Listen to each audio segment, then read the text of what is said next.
উঠিল যেন কিহবাই এফালৰ পৰা গোটেইখিনি ভাঙি মোহাৰি আহিছে আৰু এফালৰ পৰা ফ্ৰামৰ যোৰা জপনা ভঙাৰ শব্দ ভাঙি আহিল। তিনিও টৰ্চ লৈ চাবলৈ গ'ল। গঁৰালত গৈ যি দেখিলে হেল্ল' ভিউৱাৰ্ছ, স্বাগতম জনাইছোঁ মঞ্জিত মৃন্ময় ইউটিউব চেনেললৈ। আমাৰ আজিৰ এই ভিডিঅ'ত আমি এটা ক'লা যাদুৰ কাহিনীৰ বিষয়ে আলোচনা কৰিম।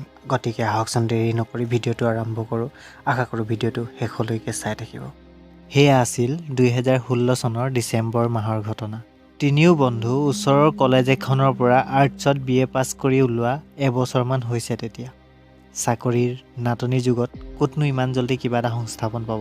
গতিকে সহ্য কৰিব নোৱাৰা বেকাৰৰ টেগ এটা সিহঁতৰ অনিচ্ছা সত্ত্বেও লাগি গ'ল। সিহঁতে সৰুৰ পৰাই কৰ্মত লৰাই আছিল।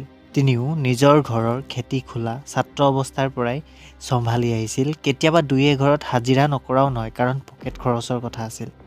কিন্তু BA পাছ কৰাটো সিহঁতৰ বাবে যেন কাল হ'ল। এতিয়া পথাৰত নামিব নোৱাৰে। দুই এজনে আহি ক'বই, ইমান পঢ়ি শুনি কি লাভ হ'ল, যদি বোকাতেই নামিব লগা হয়। সিহঁতেও বৰ লাজ পায়।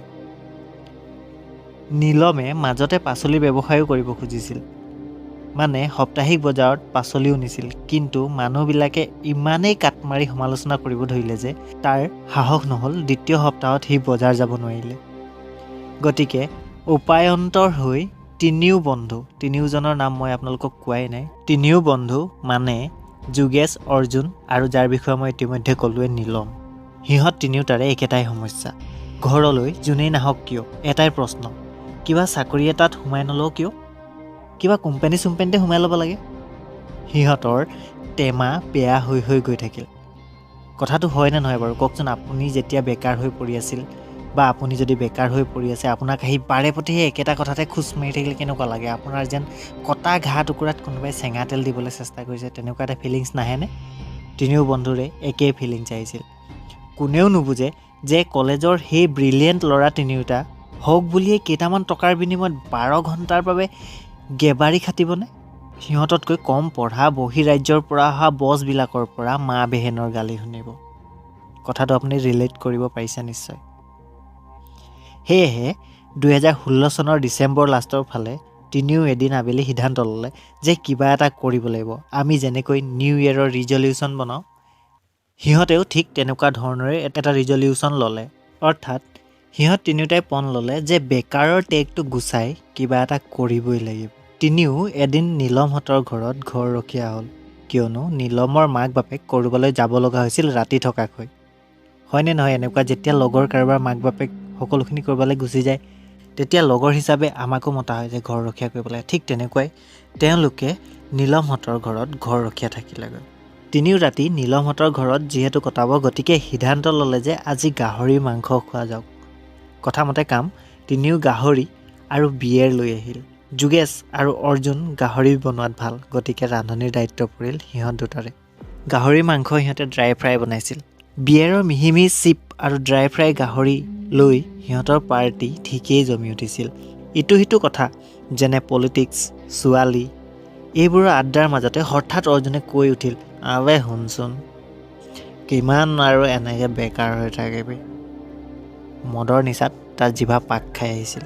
ব'ল অহা বছৰ আমি তিনিওটাই মিলি এনেকুৱা কিবা এটা কৰোঁ যে আমাক যোনে বেকাৰ বুলি হাঁহে, সিহঁতি আমাৰ ভৰিত ধৰি সেৱা কৰিব লাগিব যে এই ল'ৰাকেইটা কিবা এটা কৰিছে, অন্তত লোকৰ চাকৰ নহয় ইহঁত। বাকী দুটাইও একেলগে প্ৰশ্ন কৰিলে, আবে ইয়াৰ কৰিবতো লাগে, কিন্তু কি কৰোঁ ক? তোৰ বাপেৰেতো মস্ত ডাঙৰ গাহৰি ফাৰ্মৰ মালিক, তোৰতো লাইফ ছেটেল বে। আমাৰ দুটাৰহে। তই পাৰিলে পিছত তোৰ গাহৰি ফাৰ্মতে আমাক কাম কৰা ল'ৰা ৰাখিবি বুলি আটাইয়ে কিৰিলি পাৰি হাঁহিব ধৰিলে। অৰ্জুনে চিৰিয়াছ হৈ ক'ব ধৰিলে, পইচা মই ধেমালি কৰা নাই ভাই, মই একদম চিৰিয়াছ। কাৰণ বেকাৰ বুলি যিকেইটা কামোৰ খাইছোঁ তহঁতে হয়তো বুজি নাপাবও পাৰ। এইবুলি কৈ সি বিয়েৰৰ লাষ্ট চিপটো টানি ল'লে। তেনেতে হঠাতে নীলমে কৈ উঠিল, ঐ আমিচোন প্ৰথমতে অৰ্জুনৰ বাপেকৰ পৰাই গাহৰি পোৱালি দুটামান আধি লৈ আনি আমাৰ ফাৰ্মটো ষ্টাৰ্ট কৰিব পাৰোঁ।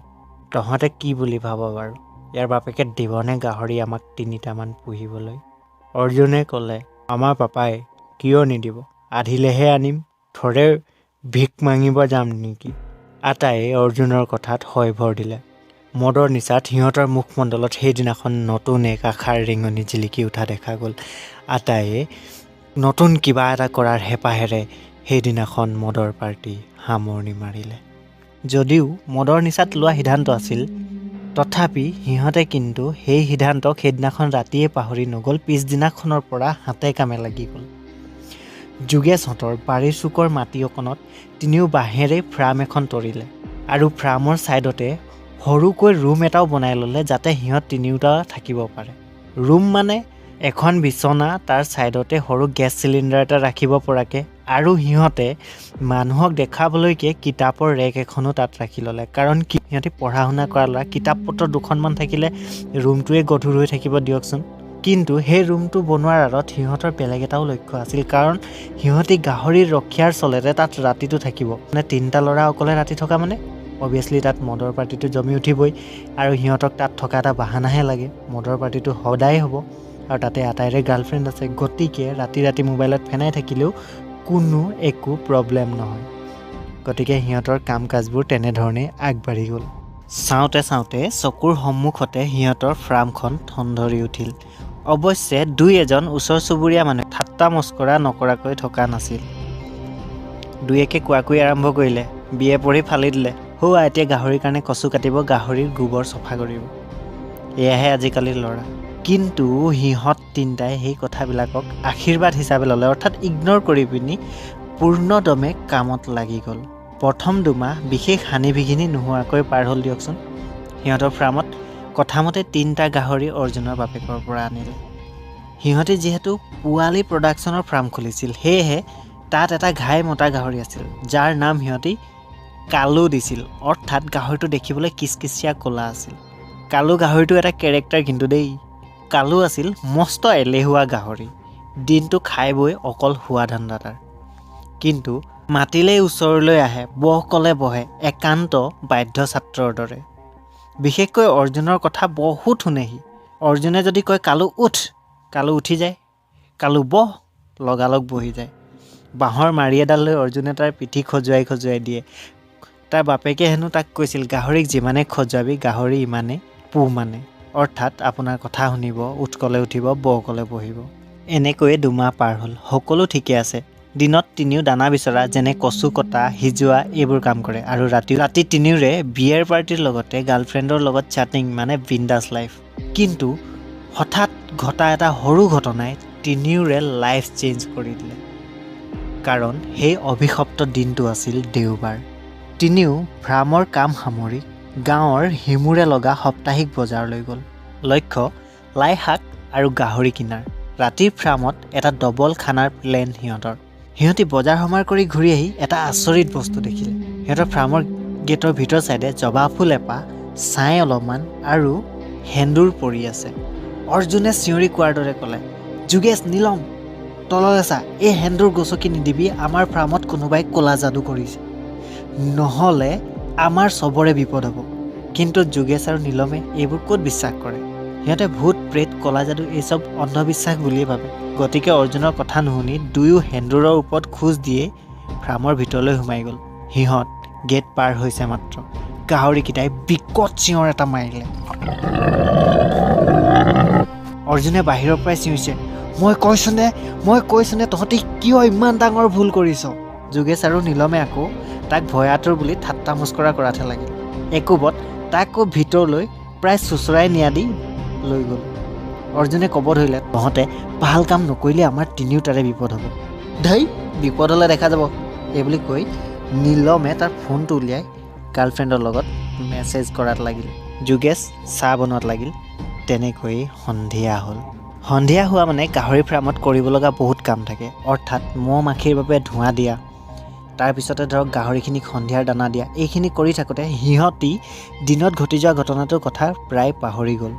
আৰু কাম বন সামৰি যোগেশে গাহৰি আৰু লাই শাক বনোৱাত লাগি গ'ল। নীলমে চাউল 2 টেমা ইলেক্ট্ৰিক কুকাৰত পাতি দিলে।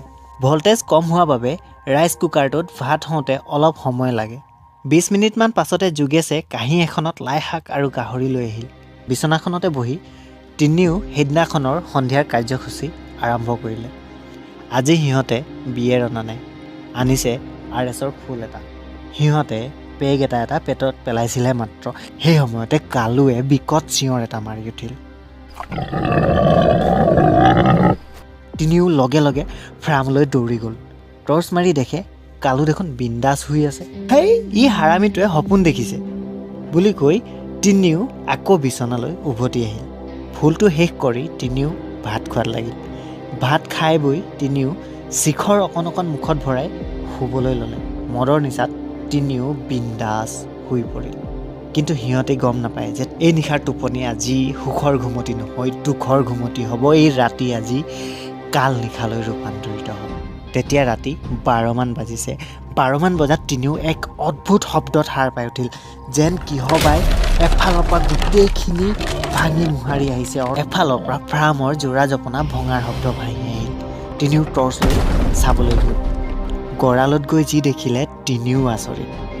কালু আৰু মাইকী গাহৰি দুজনী এফালৰ পৰা গঁৰালৰ বেৰবোৰ খুন্দিয়াই ভাঙিছে। যেন তিনিওৰে গাত কিবা অশৰীৰী শক্তি সোমাই গুচি গ'ল। কিবা বুজি উঠাৰ আগতে কালুৱে ৰুদ্ৰ মূৰ্তি ধৰি যোগেশৰ ফালে চোচালে। কালুৰ গাত যেন 7টা ঘোঁৰাৰ বল সোমাই গ'ল। সি যোগেশক পিছফালৰ পৰা খুন্দিয়াই পেলাই দিলে আৰু কামুৰিব ধৰিলে। অৰ্জুন আৰু নীলমে যোগেশক বচাবলৈ হাতত থকা টাঙোনডালেৰে কালুৰ গাত এমাৰ দিবহে লগে লগে যেন মাইকী গাহৰিকেইজনীৰ গাত ভূতহে লম্ভিলে। দুয়ো নীলম আৰু অৰ্জুনক আক্ৰমণ কৰিব ধৰিলে। আক্ৰমণ মানে ভীষণ আক্ৰমণ। অৰ্জুন আৰু নীলমক লুটিয়াই বগৰাই পেলাই দিলে আৰু কামোৰাত লাগিল। কোনেও কাকো বচোৱাটো বাদেই নিজকে নিজে বচাবও নোৱাৰা হ'ল। ফাৰ্মখন যেন গাহৰি আৰু মানুহৰ যুদ্ধক্ষেত্ৰ হৈ পৰিল। গোটেই ফাৰ্মৰ মজিয়া তেজেৰে ৰাঙলী হৈ পৰিল। এইখিনি আছিল মাত্ৰ মানুহৰ তেজ, গাহৰিৰ তেজ তাত বিন্দু মাত্ৰও নাছিল। তিনিওকে পিছদিনা অচেতন তথা চিৰিয়াছ অৱস্থাত গাঁৱৰে মানুহে নি মেডিকেলত এডমিট কৰালে। ডাক্তৰৰ নেৰানেপেৰা চেষ্টাত তিনিও অলপ সুস্থ হ'ল। কিন্তু ফাৰ্মৰ ঘটনা মনত পৰিলে তিনিও বেহুচ হৈ যায়। হস্পিটেলৰ পৰা ৰিলিজ পাই তিনিও বাহিৰে অৰ্জুনৰ মোমায়েকৰ ঘৰলৈ গ'ল। তাত হেনো এজন নাম জ্বলা বেজ আছে। তেওঁক লৈ তিনিও ফাৰ্মলৈ উভতিল। ফাৰ্মত উপস্থিত হৈ বেজজনে মন্ত্ৰ মাতি সিহঁতৰ ফাৰ্মৰ চোতালৰ মাজৰ পৰা এটা বটলত মানুহৰ হাড় আৰু সেন্দুৰ, জবা ফুল তথা ছাই উদ্ধাৰ কৰিলে। বেজজনৰ মতে সেয়া আছিল মৰিশালীৰ ছাই। বেজজনে ক'লে, বোপাইহঁত, তহঁতৰ কপাল ভাল আছিল বাবে বাচিলি। মই সেই যাদু কাটি দিছোঁ। এই মন্ত্ৰপুত সৰিয়হ তহঁতৰ ফাৰ্মৰ চাৰিওফালে ছটিয়াই দে। তাৰপিছত এটা তাবিজ সিহঁতৰ হাতত বান্ধি বেজজনে ক'ব ধৰিলে, এই তাবিজৰ পিছত তহঁতক আৰু কোনেও একো কৰিব নোৱাৰে। গতিকে বেজক যথাযথ মাননি দি বিদায় দি আটাইয়ে ঘৰলৈ যাবলৈ ওলালে। কিয়নো সেই ঘটনাৰ পিছত সিহঁতৰ আৰু ফাৰ্মত থকা সাহস নাছিল। তিনিও গেটখন জপাই ওলাই আহিব খোজোতে দেখিলে যে কালু আৰু মাইকী গাহৰি তিনিটা হাবিৰ পৰা ওলাই ফাৰ্মৰ ফালে আহিছে। প্ৰথমতে তিনিও ভয় খাইছিল, কিন্তু ভালদৰে মন কৰাত দেখিলে কালুৰ হাড় ছাল ওলাই গৈছে। মাইকী গাহৰি দুজনীৰো একে দশা।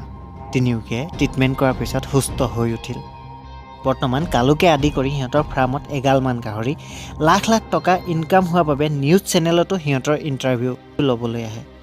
প্ৰত্যেক ইণ্টাৰভিউতে কিন্তু সিহঁতে ক'বলৈ নাপাহৰে সেই ভয়ানক ৰাতিত ঘটা সেই ভয়ানক ঘটনা, যাৰ কথা শুনিলে সিহঁতৰ গাৰ নোম এতিয়াও শিয়ৰি উঠে।